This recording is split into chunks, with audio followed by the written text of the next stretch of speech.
As we end another week, we've went through presidential debates that kind of got us nowhere. We still hear Congress saying they're going to bring all these charges, possible or probable, which means they probably won't. We still have so much going on with indictments, and now we have the Fed meeting this next week. There's a lot going on, but how does that help you? I honestly say I don't think it actually does. Well, today's video, we're going to talk about the economic issues that we face and how what we see around us and a lot of the talking points and a lot of the, I think the distractions around us are trying to cover up for really the dangers in our economy. So today we're going to talk about the telltale signs that we are literally looking at economic hardships, especially for the last quarter. Now again, this is not about fear. This is just telling you what's truly happening, and we'll discuss it, and then you can make your decision based on what's best for you and your family. But I do believe as consumers, as the ones that have to live pretty much in the middle class, to say, okay, we've got to make it through inflation, interest, and all the rigmarole that our world throws at us, I think we should be wary of some of these conversations that we're gonna have to start having. Now let's jump into it today. I think this is a good video, and I think it's eye-opening because it'll help you with your own money. Let's jump into it. Today's video starts right now.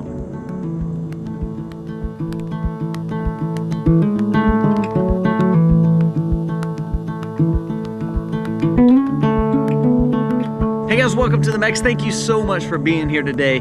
If you're new to the channel, go on here, press subscribe, ring the bell, give us a thumbs up or a thumbs down, but let us know what you think about this video. Again, our goal is to talk about the reality of what's going on around us for us as consumers, us as Americans, that's trying to live through really just the craziness that we deal with and the distractions that I think sometimes the news and the media kind of throws at us. So let's kind of go through that, and let's try to weave our way through some stories that I think shows that we are looking at an economic collapse probably over the next few weeks or months, and not saying it's going to be detrimental to a point where everything's going to fall out. I'm saying that I think it's going to be a major correction that will affect your money and will affect how you have to spend your money and also how you can save your money. So our government and administration says, oh, we're doing fine. We even hear some big banks saying, oh, we're doing okay. There's some little hiccups, but we're okay. I think we're going to weave right around this recession. I think we're going to be okay. So let's start with number one, and I think this will start exposing I don't believe that's actually true.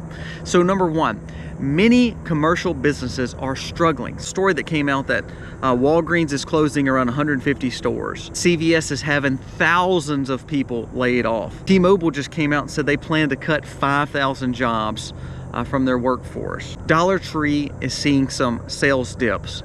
So we're seeing a lot of commercial businesses struggle. Now, here's the real kicker with commercial real estate. Commercial businesses may struggle, but more than that, I think commercial real estate is going to struggle. And I think this is a major telltale sign of our economy. We see office buildings, we see office leases, we see the people who had free money that was able to buy all these buildings for pennies on the dollar when it comes to your interest. And then now we're seeing interest go crazy up to where these people have to start refinancing, and now they're refinancing for 5 or 6 or 7% more. So I think we're going to see more and more store closings based on the fact that people can't spend as much money as they once did and buy maybe what they want with consumer goods. Maybe the workforce is not strong as it once was, or the fact that really it's harder for businesses to make it on borrowed money when the money costs so much to borrow now.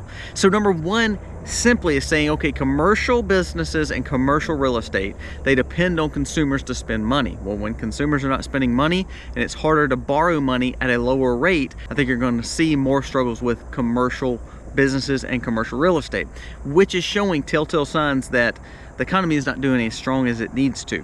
If we start seeing this this domino effect that layoffs are more common in these bigger businesses, I think you're going to see more people hurting, less people spending money, and therefore a revolving domino effect that will take place that will cause more and more issues. So this is a big sign that I think that our economy is not as strong as it once was, and that we got to turn this around or it's going to get worse. Number two is American consumers have too much debt. There was 2 stories that came out this week. One was showing that the credit card debt for most Americans over 51% of people have a revolving balance and have a balance that they cannot pay off each month, which means they're adding more debt, adding more debt, adding more debt. It's showing that they cannot pay their bills. Their amounts borrowed is going up the more they're having to use their credit cards. We see people spending more money on credit cards, meaning they don't have cash, they don't have money to be able to buy the things they need.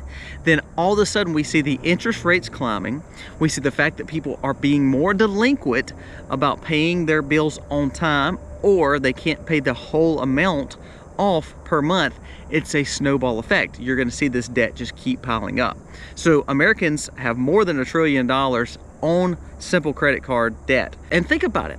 How many of you have bought vehicles over the last maybe 5 years and realized this price for this vehicle is ridiculous, no matter if you're buying used or new? We really saw it more in the last 3 years. But if we bought these vehicles and we have a good interest rate, but however the vehicle's not worth what it was, or we're like, okay, we can always sell it. Well, who can buy it if all of a sudden the interest rate is higher now, so people can maybe afford an 8 or 9 or 10% interest rate on a vehicle? So you see that, again, it's a snowball effect when we start struggling with the little things, the little debts. So we're not able to go to Walmart and just pay for something. We're not able to go to our local grocer and just pay for something. We're not able to order something online with our debit card. We have to use our credit card. And then all of a sudden that snowball effect happens where we don't have the cash to pay it off every month.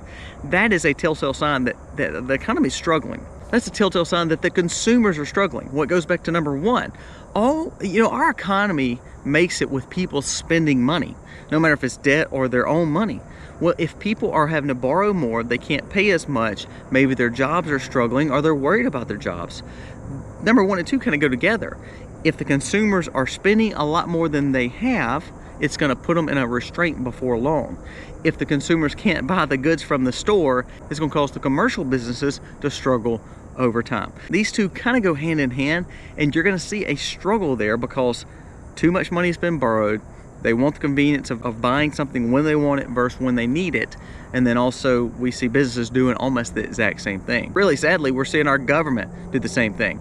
Since we've had the debt ceiling talk, we've added like $1.2 trillion to the budget. Come on guys, we're in a shortfall. We need to quit spending money. And number three, again, if you want to go to college, go to college. I went to college. Now I'm seeing that it's probably not as important as it once was. However, is this.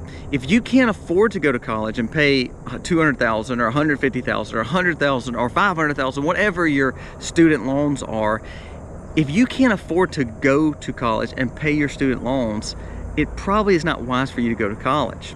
There's a story that came out on Zero Hedge that said most of corporate America is worried and they're showing signs of panic because they're worried that more people are going to have to start paying their student loans again, and they're worried that's going to cause a lot of problems in the economy.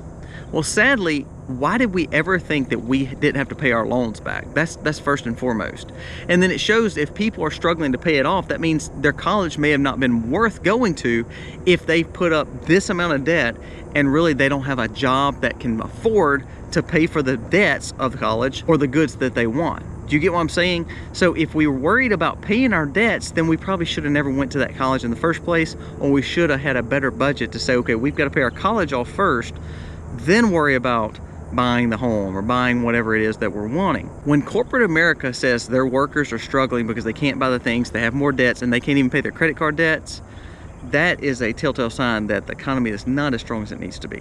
And last major concern that I think shows that we're struggling as an economy, we see every generation having its own challenges. So we see our older generations not having the retirement built up like they should. We see them also having to overspend because of food and used cars and homes and insurances and just living necessities. If they can't depend on Social Security to fulfill their budget, and some of them are getting older and can't work as hard, and then they don't have the retirements, that is going to be more and more struggles that someone will have to help them with. Then we see the middle generations, the Gen X, the millennials such as me, that they're not for sure about the system anymore. They're worried about Social Security. They're still not investing like they're supposed to. And they were raised in a generation that thought they had to have everything given to them. So there you're seeing tons of debt through student loans. You're seeing tons of debt through credit cards, and you see them upside down in all their vehicles and their homes. That is a majority situation for most of those generations, is they can't get on top of their debts and they don't know how to save money because they never had to. They've lived in pretty good economy, so they could kind of do what they wanted to do and just depend on their job to pay them good money and take care of it. And then lastly, we see people like the Gen Zers and even the ones below it. They have no idea of what it means to buy a house or buy a car.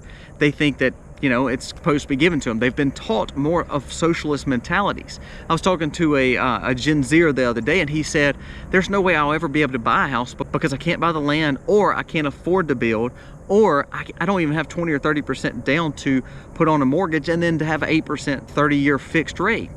So you see those struggles is they feel like they're going to rent for the rest of their life. And then on top of that, corporate America can't afford to pay what they're supposed to pay, or they're in debt up their eyeballs, or dealing with the economy, so they may not can pay what they need to pay, or they can't hold the job and the job is not secure. So every generation is dealing with big issues, from not being able to have money and save money, having too much debt, or not having the opportunities that some of the other generations may have had. So we're going to see a struggle in our economy because of all these challenges that we talked about. These are all problems. And until we want to face those, it's not getting any better. Well, first of all, we have to get a better economy because we need to have a better environment from our government. We need to quit making regulations and quit putting all these agendas in our way of people wanting to be entrepreneurs or have a business. And all these clean initiatives are really hurting. We have broken homes, and people are not teaching their children about money and understanding how to save money. Most people are having to work 2 or 3 jobs, and their kids are at school all day, so therefore there's no family structure. So we have to fix the family. And then we also need to get on budgets and understand that we can't just have everything that we want all the time. We have to understand what wants are and what needs are. This is not just a personal situation, this is a business situation. This is not only a business situation, this is a government situation. We all spend way too much money, and we don't have the money to spend. So we have to do those few things to start fixing the problems, or we're going to see a worse economy because of the things that we talked about in this video. So give me your thoughts. Am I wrong in this approach? Are we not seeing a harder, worse situation when it comes to our economics here in America, even in the world? This is a problem that we're having because we don't know how to control budgets, and we don't know how to conserve spending and know what wants and needs are. It's also a problem because we're too selfish as a people. We want everything that we want. And there's nothing wrong with having wants. We work hard, but when it comes down to it, the basis of happiness is family, having what you need, not having piles of debt, and being able to take care of them. That is what brings happiness to me. I can buy new trucks, new cars, have these big homes and all that, but when it comes down to it, all that really can cause me more stress. What makes me happy is when I know my children are taken care of, that I love my wife and I take care of her, and that we live a life that is pleasing to our Lord. Stewardship, sustainability, satisfaction. We preach it and we believe it. Guys, thank you so much for watching. Again, if you like this content, please go in here, press subscribe, ring the bell. If you don't like this content, I'm sorry, there's other channels for you, but we do want to hear what you think about this video. Am I wrong? Am I right? Comment below and let us know. Thank you guys. God bless. Happy homestead, y'all.